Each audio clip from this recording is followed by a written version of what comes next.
মাহফিলে বয়ান চলতেছে, তো হঠাৎ করে ও ড্রেন আছে, আচ্ছা ড্রেন থাকলে বা যেহেতু নদী আছে, নদী এলাকার নদী মাইনে নেওয়া লাগবে।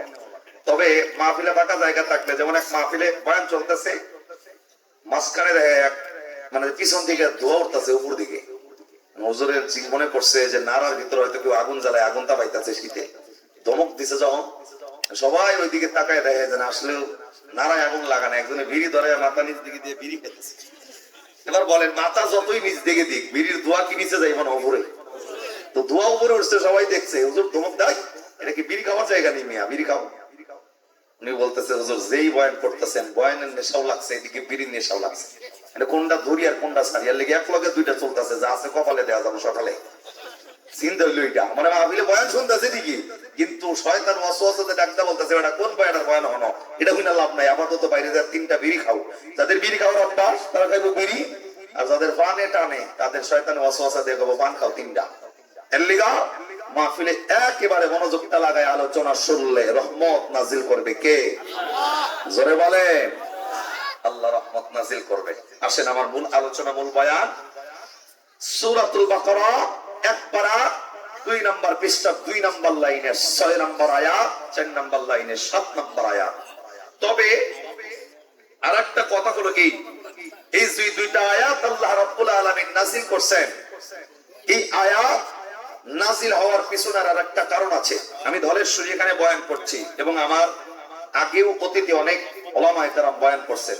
কালকে সকালবেলায় একদল মানুষ এই চাষতলে বসবে, আবার একজন আর একজনকে বলবে যে বক্তা ওয়াজ হইনা কোনো লাভ নাই। কেন? কারণ ওয়াজ হইলো, এত ওয়াজ হইছে, তাতে লাভ কি? একজন মানুষকে হেদায়েতে আইছে, কথা বলবে এটা। আবার মনোযোগ দেন, আজকে এখানে বয়ান চলছে, আগামী কালকে চাষতলে দেখবেন কিছু সমালোচনা হবে এমন যে বক্তা ওয়াজ হইনা কোনো লাভ নাই। আর একজনে বলবে কেন লাভ নাই? বলবো যে একজন মানুষ তো হেদায়েতে আসলো না, দিলে বয়ান করে লাভ কি? এই শ্রেণী মানুষ আছে না নাই? এবার বলেন যে বক্তার বয়ানে যদি মানুষ হেদায়েত না আসে, একটা আওয়াজ করে বলা লাগবে, হেদায়েতের মালিক কি আমি হুজুর, না হেদায়েতের মালিক কে? বিশ্বাস করলে আওয়াজ করে আবার বলেন হেদায়েতের মালিক। পৃথিবীর সব মানুষ হেদায়েত প্রাপ্ত হওয়ার যত সুযোগ পেয়েছেন, তার চাইতে সবচাইতে বড় সুযোগ পেয়েছেন নবীর চাচা আবু তালেব। এত সুন্দর সুযোগ তিনি পেয়েছেন, এত সুবর্ণ সুযোগ পৃথিবীর জমিনে আর কেউ পায় নাই। আমি আপনাকে একটা কথা বলতে চাই, এবার আমি মেনে নিছি আমি ধলেশ্বরী, আমার ভিতরে ভেজাল, এর জন্য বড় বাসালিয়ার মানুষ হেদায়েতে আসে না। এই যে ইকবাল হুজুর মুফতি সাহেবের ভিতরে ভেজাল, এর জন্য হাতখোলা মানুষগুলা হেদায়েতে আসছে না। অন্যান্য পার্শ্ববর্তী যত মসজিদ আছে সব মসজিদের ইমামের ভিতরে ভেজাল, এর জন্য উলামায়ে কেরামের কথা শুনে মানুষ হেদায়েতে আসে না। মুফতি সাহেবদের ভিতরে ভেজাল, মুহাদ্দিস সাহেবদের ভিতরে ভেজাল থাকলেও নবীর ব্যাপারে একটা কথা বলেন, নবী কি ভেজাল যুক্ত না ভেজাল মুক্ত? কথা বলেন, নবী কি ভেজাল যুক্ত না মুক্ত? এখন আমার দাওয়াতের পরেও যদি কোনো মানুষ হেদায়েত প্রাপ্ত না হতে পারে, আমার দাওয়াতের পরেও কোনো মানুষ যদি হেদায়েত প্রাপ্ত না হয়, তাহলে এই দোষটা আমার দিয়া লাভ নাই। একটাই মাত্র কারণ, আমার নবী নির্ভেজাল নবী, আমার নবী পবিত্র জবানওয়ালা নবী, আমার নবী গুনাহমুক্ত নবী। সেই নবী নিজের চাচা আবু তালেবরে কালেমার দাওয়াত দিয়া চাচারে কালেমা পড়ে মুসলমান বানাইতে পারে নাই। তার মানে কি দোষটা কি নবীর ছিল? নবীর দাওয়াত পায় চাচা মুসলমান হতে পারলো না, দোষটা কি নবীর? ঠিক এমনি আমার দাওয়াতের পরেও আজকে এই মাহফিলের পরে যদি কোনো মানুষ হেদায়েত কপালে যদি না ঢোকে, হুজুররে গালি দিয়া লাভ নাই, নিজের কপালকে গালি দেওয়া লাগবে। কথা তো ঠিক না ঠিক? তার মানে আপনার কপালে মনে হয় হেদায়েত ঢুকছে না, হেদায়েত আসতেছে না। দিল লাগান, হেদায়েতের নিয়তে কথাগুলো শুনতে হবে। হেদায়েতের নিয়তে বসলে হেদায়েত রহমত হিসাবে নাজিল করবে কে? আরেকটু জোরে বলেন কে? দিল লাগান। আমার ভাইরা, আমার বন্ধুগণ, আজ থেকে 1000 বছর আগে আল্লাহ রাব্বুল আলামিন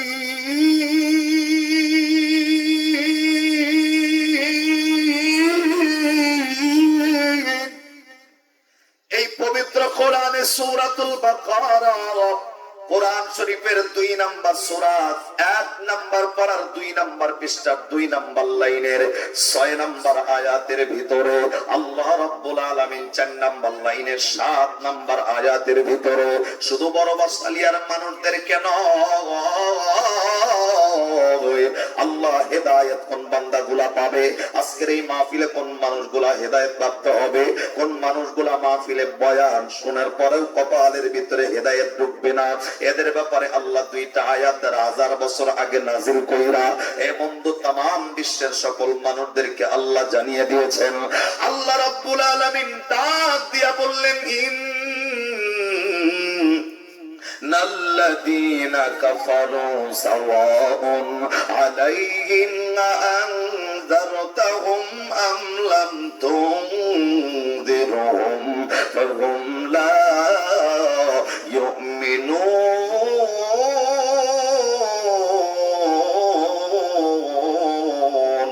একটু আওয়াজ করে কান আল্লাহু আকবার।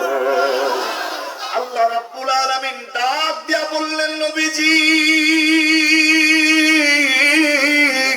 দুনিয়ার জমিনে ওই মানুষগুলা কখনোই হেদায়েত প্রাপ্ত হতে পারবে না।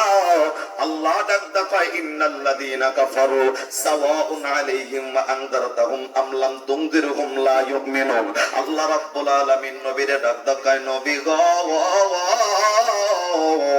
যে সমস্ত মানুষ আমি আল্লাহর নাফরমানি করলো, যে সমস্ত মানুষগুলো আমি আল্লাহ রাব্বুল আলামিনকে বিদ্যাঙ্গুলি দেখাইলো, যে সমস্ত মানুষগুলো আপনি নবীর নবী মানলো না, যে সমস্ত মানুষগুলো আমি আল্লাহর হুকুম মানলো না, যে সমস্ত মানুষগুলা কাফের হইয়া গেছে, আল্লাহ নবীরে ডাক দেয়, নবী ওই সমস্ত মানুষদেরকে আপনি যতই কালেমার দাওয়াত দেন ওই মানুষগুলা কখনোই কালেমার দাওয়াত প্রাপ্ত হইয়া হেদায়েত পাবে না।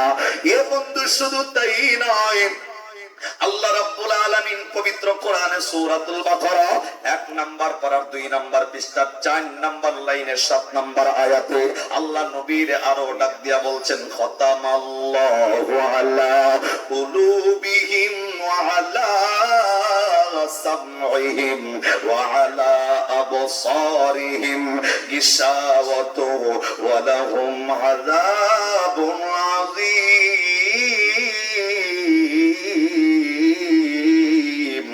আওয়াজ করে কন্যা আল্লাহু আকবার।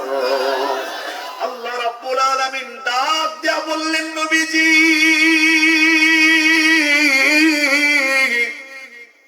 আমি আল্লাহ রাব্বুল আলামিন জানি বড় বাসালিয়ার কোন মানুষগুলা, কোন মানুষ হেদায়েত প্রাপ্ত হতে পারবে, কোন মানুষগুলা কোরআনের ছায়া তলে আশ্রয় নিতে পারবে। আল্লাহ ডাক দেয়, কোন মানুষগুলা হেদায়েত প্রাপ্ত হবে আমি আল্লাহ রাব্বুল আলামিন কিন্তু ভালো করেই জানি। এ নবীজি এক শ্রেণীর মানুষ থাকবে এমন, ওলামায়ে কেরামের বয়ান শোনার পরেও, মুফতি সাহেবদের বয়ান শোনার পরেও, কোরআনী আলোচনা শোনার পরেও ওই বান্দার কপালে হেদায়েত ঢুকবে না। আমি আল্লাহ রাব্বুল আলামিন জানাইয়া দিলাম, নবী আপনি মানুষদেরকে বলে দেন কোন মানুষগুলা হেদায়েত প্রাপ্ত হবে আর কোন মানুষগুলা হবে না। আমি আল্লাহ কিন্তু জানি যারা হেদায়েত প্রাপ্ত হতে পারবে না আমি আল্লাহ রাব্বুল আলামিন তাদের এই 2টা চক্ষু আমি আল্লাহ বন্ধ করে দিয়েছি, 2টা কান আমি আল্লাহ বন্ধ করে দিয়েছি, অন্তরের ভিতরে এমন একটা সিলমোহর আমি আল্লাহ মারছি, এই অন্তরের চতুর্দিক দিয়ে আমি আল্লাহ এমন একটা প্রাচীর নির্মাণ কইরা দিলাম। ওই সমস্ত মানুষদেরকে 1000 বার কালেমার দাওয়াত দিলেও এই মানুষগুলা কখনো হেদায়েত প্রাপ্ত হতে পারবে না। কথা আমার নয়, কোরআনে জানিয়ে দিয়েছেন কে? বন্ধু, নবীর দাওয়াতের পরেও মানুষ হেদায়েত প্রাপ্ত হতে পারবে না, এটা আমার আল্লাহ আমার নবীরে জানায়া দিয়েছে। বন্ধুরে, এর জন্য আমি মনে করি আমি বক্তার ভিতরে ভেজাল থাকার পরেও আজকের এই মাহফিলে কিছু মানুষ হেদায়েত প্রাপ্ত হতে পারবে না। সকালবেলা চাষটলে আমার নামে সমালোচনা চলবে, আমি বলবো বন্ধু আমার ভিতরে ভেজাল, কিন্তু 1000 বছর আগে আমার আল্লাহ এই নবীর ব্যাপারে 2টা আয়াত নাজিল করেছেন। 27 নাম্বার পারা সূরাতুন নাজমি 5 নাম্বার পৃষ্ঠার 1 নাম্বার লাইনের 3 থেকে 4 নাম্বার আয়াত আল্লাহ নাজিল কইরা নবীর সততা করার ব্যাপারে আল্লাহ ডাক দিয়া বললেন ওয়ামা ইয়ান্তিকু আনিল হাওয়া ইন হুয়া ইল্লা ওয়াহয়ুন ইউহা। জবান বন্ধ নয়, আওয়াজ করে কান আল্লাহু আকবার। এ বন্ধু, আল্লাহ এই দুইটা আয়াত নাযিল কইরা এই বড় বাসালিয়ার মানুষ সহ তামাম বিশ্বের সকল মানুষদেরকে আল্লাহ ডেকে ডেকে ডাক দেখায়, মানুষ রে, যেই নবীকে আমি আল্লাহ শেষ নবী বানাইলাম, যেই নবী 63 বছর পর্যন্ত জীবিত ছিল, আল্লাহ ডাক দেখায় মা ইয়ান্তিকু আনিল হাওয়া ইন হুয়া ইল্লা ওয়াহয়ুন ইউহা। আল্লাহ ডাক দেখায় আমার এই নবী জবানে মিথ্যা বলে নাই, আমার এই নবী জবানে বানোয়াট বলে নাই, আমার এই নবী কাল্পনিক কোনো কথা বলে নাই। আল্লাহ ডাক দেখায় আমি আল্লাহ আমার নবীরে যা শিখাইছি, নবীরে যা বলতে বলেছি, আমি আল্লাহর শিখানো কথায় আমার নবী তার জবানে বর্ণনা করেছেন। একবার আওয়াজ করে বলা যাবে কি সুবহানাল্লাহ? আল্লাহ নিজে ডাক দেখায় ওমা ইয়ান্তিকু আনিল হাওয়া ইন হুয়া ইল্লা ওয়াহয়ুন ইউহা। যেই নবীরে শেষ নবী বানাইছি, নিজে মন গড়া কোনো কথা কয় নাই, আমি আল্লাহ যা শিখাইছি, আমি আল্লাহর শেখানো কথা নবী কইছে। এ বন্ধু, আল্লাহর শেখানো কথা সত্য কথা আমার নবী জবানে বর্ণনা করার পরেও আমি বলতেছিলাম নিজের চাচা আবু তালিবকে কালিমার দাওয়াত দেওয়ার পর আমার নবীর দাওয়াত পাইয়াও আবু তালেব কালেমা পড়ে মুসলমান হতে পারে নাই। এইবার বুঝে থাকলে বলতে হবে, নবীর দাওয়াত পাইয়া চাচা মুসলমান হতে পারল না, এই দোষটা কি আমার নবীর দোষ নাকি? জোরে বলেন। নবীর জবানের সততার ব্যাপারে আল্লাহ নিজে বললেন, নবী কখনো মিথ্যা বানোয়াট মন করা কথা কয় নাই, আল্লাহ শিখানো কথা নবী তার জবানে বলছেন। সেই নবী নিজের জবান দিয়া নিজের আপন চাচারে কালেমা পড়াইয়া মুসলমান বানাইতে পারে নাই, বুঝে থাকলে আবার বলেন দোষটা কি আমার নবীর দোষ? তার মানে আজকে মাগরিব থেকে বয়ান চলছে, এই বয়ানের পরেও হেদায়েত পূর্ণ কথা শোনার পরেও যদি দিলের ভিতরে হেদায়েত না ঢোকে, আল্লাহর কসম হুজুর রে গালি দিয়া লাভ নাই, নিজের কপাল রে দোষ দেওয়া লাগবে। কথা কার ঠিক না বেঠি? ছোট্ট করে আবু তালেবের কথাটা আমি শুধু বলবো। আবু তালেব এমন একটা সুবর্ণ সুযোগ পেয়েছেন, যদিও আমার আলোচনার সাবজেক্ট অন্যটা, আমি শুধু এই কথাটা বোঝানোর জন্য বলছি যে আবু তালেব এমন সুবর্ণ সুযোগ জিন্দেগিতে পেয়েছেন, এর চাইতে ভালো সুযোগ আর পৃথিবীতে কোনোদিন কোনো মানুষ পায় নাই আর পাবেও না। আমরা জানি যে আবু তালেবকে বারবার আমার নবী কালেমার দাওয়াত দিয়েছেন, বিশ্ব নবীর দাওয়াত পায় আবু তালেব মুসলমান হতে পারে নাই, মানে আল্লাহ চতুর্দিকে একটা ওয়াল নির্মাণ করছেন, প্রাচীর নির্মাণ করে দিয়েছেন। আল্লাহ তো সেটা জানিয়েছেন, খতামাল্লাহু আলা কুলুবিহিম ওয়া আলা সামাইহিম ওয়া আলা আবসারিহিম গিশাওয়া। আল্লাহ জানিয়েছেন আগেই। তো সর্বশেষ আপডেট যেটা, সেটা হলো আল্লাহর নবী জানতে পারছেন যে আমার চাচা উত্তরসূরি হয়ে শুইছে, যখন তখন মারা যাবে। নবী নিজের চাচার মায়ায়, চাচার মহব্বতে দৌড়ায় আসছে চাচার ঘরে, যে চাচা তো কালেমা পড়ে নাই, মরলে তো বেঈমান হয়ে মরবে, আর বেঈমান হয়ে মরলে আল্লাহ তাআলার জান্নাতের আশা করা যায়? যদিও এখানে আমরা যারা বসছি ভিতরে ঈমান আছে তো ইনশাআল্লাহ। তিনজনে কয় আছে, আপনি কয় হুজুর পরীক্ষা করে দেন আল্লাহ। কথা কোন ঈমান আছে না নাই?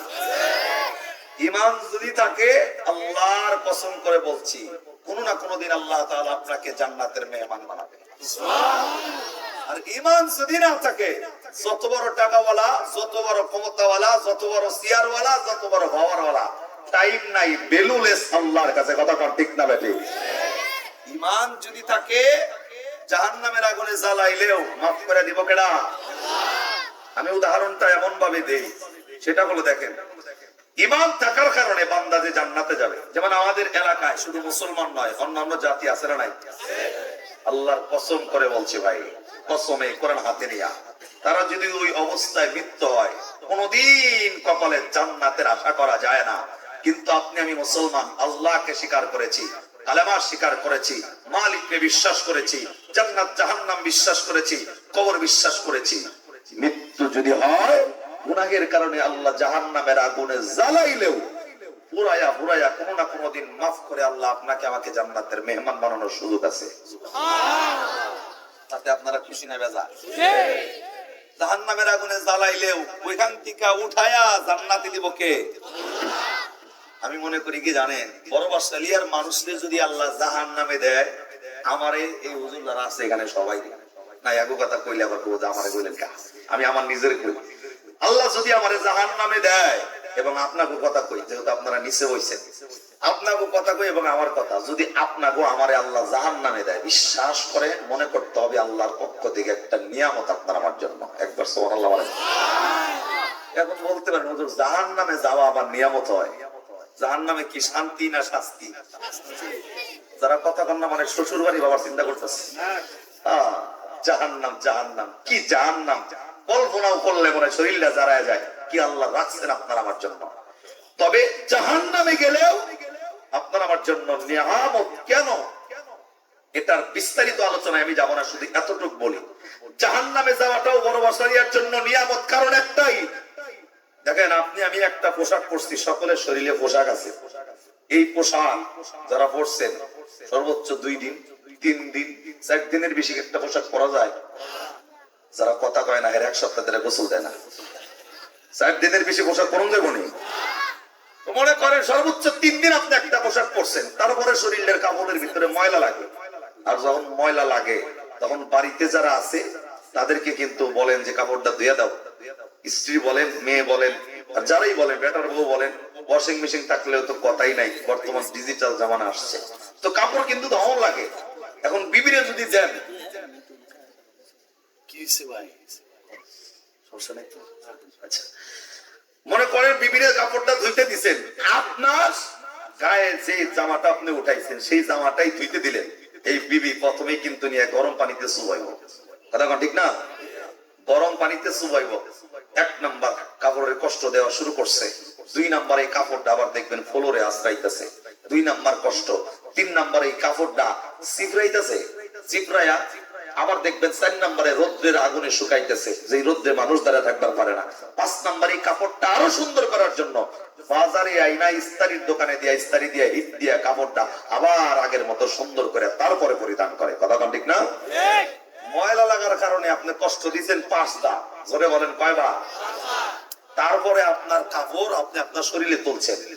আল্লাহ ডাক ডাকায়, এই বড় বর্ষালিয়ার মানুষ, তুমি কি জানো আমি আল্লাহ তোমার জন্য যে জান্নাত বানাইছি, এই জান্নাত তো একেবারে পবিত্র, কিন্তু তোমার জিন্দেগিতে গুনাহ কইরা কইরা দিলটা তো কালো কুচ্চি বানায় ফেলছো। এই গুনাহ তো অপবিত্র। আমি আল্লাহ পবিত্র জায়গায়, তো আমি আল্লাহ তোমার মতো অপবিত্র ব্যক্তিকে আমি আল্লাহ তো ঢুকতে দিব না। এই বান্দা, ভিতরে ঈমান ছিল বইলা আজকে তুমি কবরে আসছো, আমি তোমাকে জাহান্নামের আগুনে জ্বালাইবো। আপনার কাপড় যেমন আপনি ওয়াশিং মেশিনে দিয়েছেন, আপনার কাপড় যেমন ফ্লোরে আশ্রাইছেন, এই কাপড় যেমন রোদ্রে শুকাইছেন, এই কাপড় যেমন গরম ইস্তারি দিয়া হিট দিয়া কাপড় সুন্দর করছেন, মায়া কমান নাই, মায়া আছে এই কাপড়টা আপনাকে ফেলে দেন নাই। আল্লাহ ডাক দেখায়, বান্দা তোর প্রতি আমার ভালোবাসা মায়া আছে, ঈমান এনেছিনি, ঈমান থাকার কারণে আমি আল্লাহ তোমাকে জাহান্নামের আগুনে জ্বালাবো। জাহান্নামের আগুনে জ্বালায়া জ্বালায়া জ্বালায়া জ্বালায়া ভিতরের গুনাহযুক্ত ময়লা যখন ক্লিন এন্ড ক্লিয়ার হয়ে যাবে, যখন তুমি কাপড়ের মতো ঝকঝকে হয়ে যাইবা, আমি আল্লাহ তোমাকে জাহান্নাম থেকে উঠায়া জান্নাতের মেহমান বানায় দেব। এই নিয়ামত আছে কার জন্য জানেন? এই নিয়ামত আছে তার ভিতরে ঈমান আছে, আবার এই নিয়ামত আছে তার ভিতরে ঈমান আছে।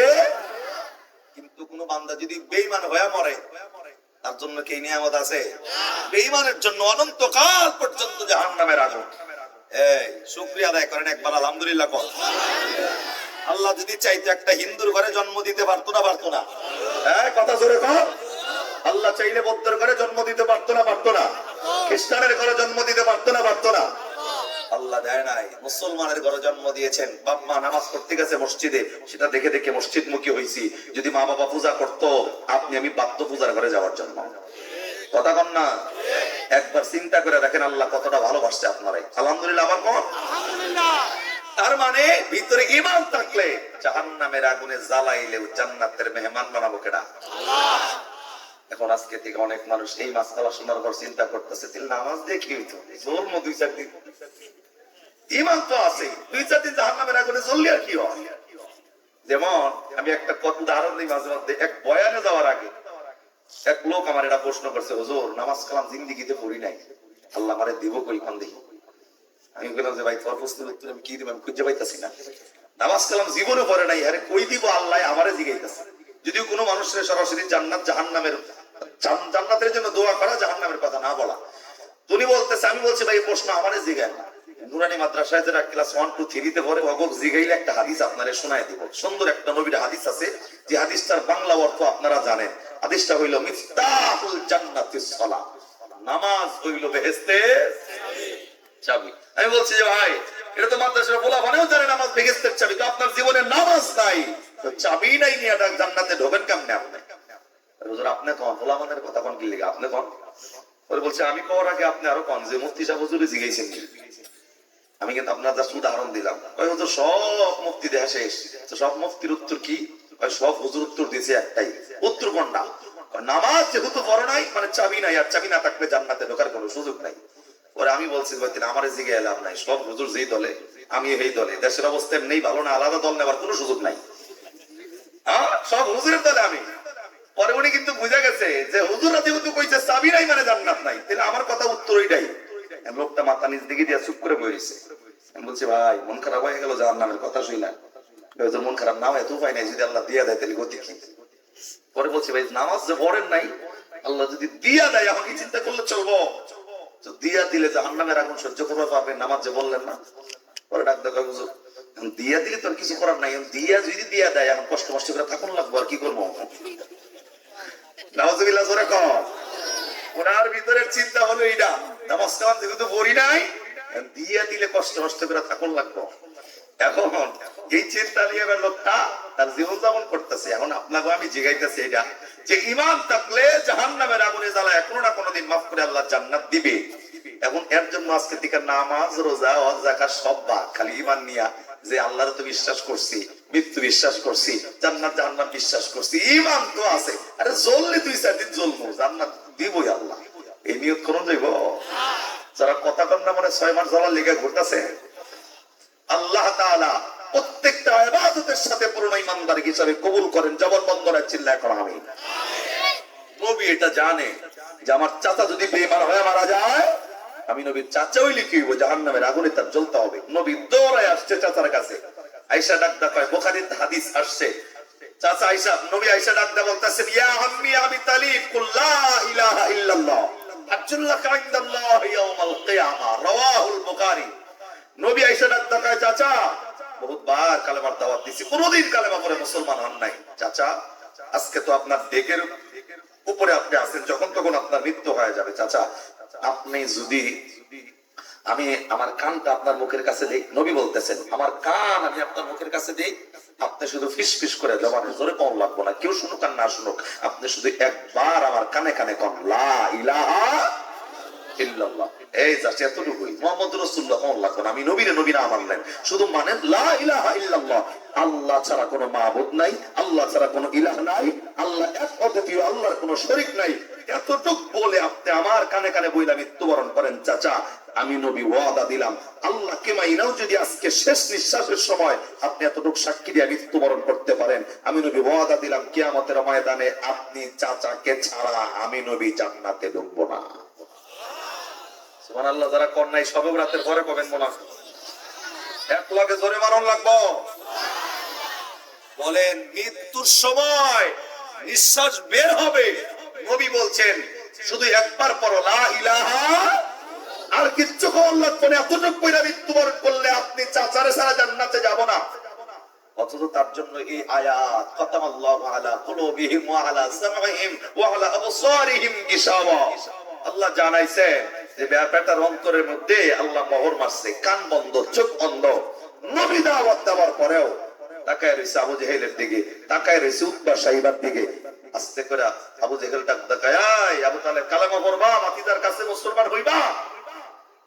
মুহূর্তের ভিতরে আবু তালেব মুহাম্মদ নবীরে ডাক দেখায়, ভাতিজা কালেমার দাওয়াত দিছো ভালো, তোমার আমি ভালোবাসি এটাও ভালো, কিন্তু দাও আমি যদি এই মুহূর্তে কালেমা করে মরি, এই যত বড় বড় নেতারা দাঁড়িয়ে রয়েছে, আমার মৃত্যুর পরে আমার সম্মানের চেয়ার তো আর থাকবো না, একটা মানুষ আর আমাকে সম্মান দিয়া কথা কইব না, আমি যে চেয়ারম্যান আমার আর চেয়ারম্যান কইব না, আমি যে এমপি আমার আর এমপি কইব না। মৃত্যুর লগে লগে কালেমা ফেরা মরলে আমার সব ইজ্জত নষ্ট হয়ে যাবে। যেহেতু ইজ্জত বজায় রাখতে হবে, এর জন্য আজকে আমি কালেমাটা পড়তে পারছি না। আওয়াজ করে নাউজুবিল্লাহ জোরে। বেড়ার মৃত্যুর পরে চেয়ার নিয়ে টানাটানি, মৃত্যুর পরে তারা যেন মানুষ চেয়ারম্যান করে ডাক দেয়, মৃত্যুর পরে তাকে যেন মানুষ এমপি বলে ডাক দেয়, মৃত্যুর পরে তার এই ক্ষমতা যেন বলবৎ থাকে। এর জন্য নবীর দাওয়াতের পরেও কালেমা পড়ে মুসলমান হতে পারে। এবার বুঝে থাকলে বলেন, নবীর দাওয়াত পায় আবু তালেব মুসলমান হতে পারলো না, দোষটা কি নবী? জোরে কম। তাহলে আজকে বক্তার বয়ানের শোনার পরে যদি কপালে হেদায়েত না আসে, দোষটা মৌলবীর? এমন না করতেছেন চাষটল ঠিকই কইবেন আবার, দোষটা কি হুজুরের? দোষটা নিজের কপালের। মনে রাখেন, আপনার দিকে আল্লাহ রহমতের দৃষ্টি দিয়ে এখনো তাকায় নাই। শুধু তাই নয়, নবীর চাচা বেঈমান হইয়া মরার পরে আল্লাহ নবী কষ্টটা বুকের ভিতরে ছিল, তাকে কবরস্থ করার পরেও আমার নবী চায় কবরের পাশে আল্লাহর দরবারে হাত বাড়াইয়া দিছে, আল্লাহরে ডাক দাও, আল্লাহ আমার চাচারে মাফ করে দাও। আল্লাহ ডাক দাও, নবী কার লিগে হাত বাড়াইছেন আপনি? আমি তো জানিনি আপনার চাচা লাগে, তো চাচা হইলে কি হইব? বেটা তো বেঈমান হয়ে কবরে ঢুকছে, আমি তো কোনো বেঈমানের জন্য আপনি নবী দোয়া করলেও আপনার দোয়া কবুল হওয়ার কোনো সম্ভাবনা, কোন মুশরিকের জন্য দোয়া করাও জায়েজ নাই। কোন মানুষ যদি মুশরিক হয়ে মৃত্যুবরণ করে, এই ব্যক্তির জন্য আল্লাহ রাব্বুল আলামিনের নবী দোয়া আল্লাহ ফেরত দিয়েছেন। আর আপনি আমি কি? তার মানে আবার বলেন, হেদায়েতের মালিকের নাম আবার বলেন।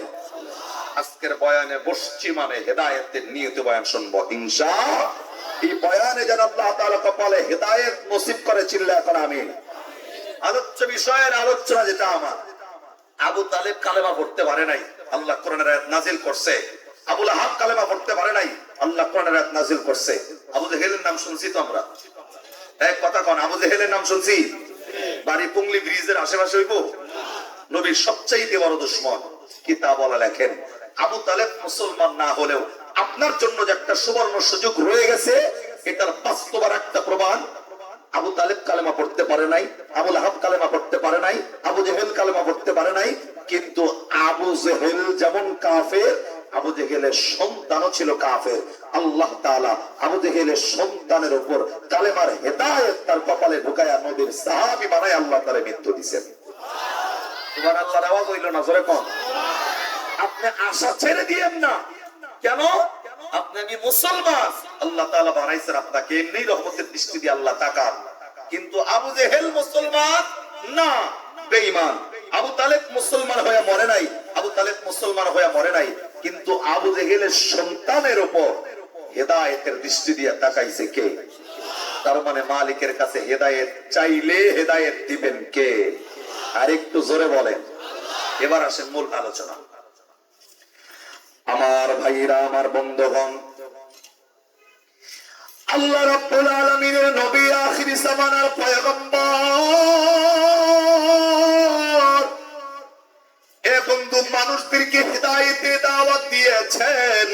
নবীর চাচা আবু তালেব কালেমা পড়তে পারে নাই, নবীর চাচা আবু লাহাব কালেমা পড়ে মুসলমান হতে পারে নাই। এ বন্ধু, আবু জেহেল কিন্তু নবীর দুঃসম্পর্কের চাচা ছিল। আবু জেহেলও কালেমা পড়ে মুসলমান হতে পারে নাই। কিন্তু বন্ধু, কিতাবওয়ালা কিতাবের ভিতরে লেখেন, এ বন্ধু মুসলমানদের যখন জয় জয় ধ্বনির আওয়াজ চতুর্দিকে, এ বন্ধু মুসলমানের সাহাবায়ে কেরামের সংখ্যা দিনে যখন বৃদ্ধি পাচ্ছিল, এ বন্ধুরে আল্লাহর নবীর সাহাবায়ে কেরাম যখন দিনে দিনে বৃদ্ধি হচ্ছিল, ঠিক সেই সময় মক্কার জমিন যখন মুসলমানদের হাতে চলে আসছে, মক্কার জমিন যখন মুসলমানরা বিজয় করে নিয়েছে, যতগুলা কাফের বেঈমান ছিল সবগুলা কাফের মৃত্যুবরণ করার পরে মাত্র কয়েকটা কাফের চিহ্নিত কাফের যখন দুনিয়ার জমিনে জীবিত, তার ভিতরে অন্যতম একটা কাফের, এ বন্ধু যে কাফের হইল আবু জেহেলের সন্তান, যার নাম হলো কিতাবের ভাষায় এসেছেন, যার নাম হলো আকরামা। বন্ধুরে, এই আবু জেহেলের সন্তানের নাম আকরামা হইলেও ইনিও কাফের ছিল, কিন্তু আমার আল্লাহ রাব্বুল আলামিন তার দিকে কেমনে রহমত রহমতের দৃষ্টি দিয়া তাকাইয়া দেখেছে, তাকাইয়া দেখার বরকতে এই আকরামার নাম নিলে এখন জবানে বলতে হয় আকরামা রাদিয়াল্লাহু তাআলা আনহু। তার মানে আকরামার উপরে আমার আল্লাহ খুশি, এই আকরামার উপরে আমার নবীও খুশি। একটু আওয়াজ করে বলা যাবে কি সুবহানাল্লাহ? এ বন্ধু, আমি আপনাকে বলবো বন্ধুরে, আপনার পাশের বাসার আপনার ভাই 5 ওয়াক্ত নামাজ আদায় করছে, কিন্তু মসজিদের মসজিদে আযান দিলে আপনার কোনো খবর হয় না। এ বন্ধু, বোঝা লাগবে ওই লোকটার দিকে আল্লাহ রহমতের দৃষ্টি দিয়া তাকাইছেন, আপনার দিকে রহমতের দৃষ্টি দিয়া তাকায় নাই। আমি আর একটা কথা আপনাকে বলতে চাই, এ বন্ধু, আল্লাহর কাছে দোয়া করেন, যায় নামাজের মুসাল্লাটা বিছাইয়া। গভীর রাত্রির ইবাদত আল্লাহর দরবারে কবুল হয় বেশি। যেই সময় নিজের বিবি ঘুমাইয়া যাবে, যেই সময় নিজের সন্তান ঘুমায়া যাবে, এ বন্ধু প্রতিবেশীগুলা যখন ঘুমায়া যাবে, এই গভীর রাত্রিতে 2 রাকাত তাহাজ্জুদের নামাজটা পড়া আল্লাহরে বলেন, আল্লাহ, পিছনের জিন্দেগিতে যা করেছিলাম সব অন্যায় ছিল, সব ভুল ছিল, আল্লাহ তুমি আমাকে হেদায়েত দাও, আল্লাহ তুমি আমাকে হেদায়েত দাও। এ বন্ধু, আল্লাহর কাছে দোয়া করলে গভীর রাত্রের ডাক নিজের বিবি না শুনলেও অন্তরের ডাক শোনেন কে? আল্লাহর কাছে হেদায়েতের জন্য বলেন। আমি তো বলবো বন্ধু, দোয়া করলে দোয়ার দ্বারা মানুষের ভাগ্য পরিবর্তন হয়, দোয়ার দ্বারা মানুষের হায়াত লম্বা হয়। এ বন্ধুরে, হেদায়েতের জন্য দোয়া করলে আল্লাহ কিন্তু দোয়াটা ফেরত দেব না। আমি বলবো, এই যে আবু জেহেলের নাম আমরা শুনলাম, আল্লাহ রাব্বুল আলামিনের নবীর আরেকজন অন্যতম সাহাবী যার নাম হইল ওমর ইবনুল খাত্তাব রাদিয়াল্লাহু তাআলা আনহু। এই ওমরের নাম নিতে গেলে এখন বলতে হয় ওমর ফিল জান্নাত, যিনি দুনিয়াতে জান্নাতের সার্টিফিকেট পেয়েছেন, অথচ এই ব্যক্তিও কাফের ছিলেন। আল্লাহর নবী আল্লাহর কাছে দোয়া করছে, আল্লাহ ইসলামিক প্রাথমিক পর্যায়ে আল্লাহর কাছে দোয়া করেছিলেন, আল্লাহ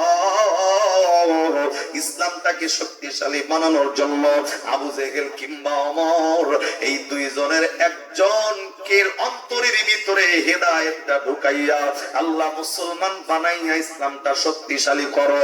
আমার আল্লাহ নবীর দোয়ার বরকতের কারণে ওমরের অন্তরের ভিতরে আল্লাহ হেদায়েতের আলো ঢুকাইয়া দিছি। আওয়াজ করে কন্যা জোরে সুবহানাল্লাহ।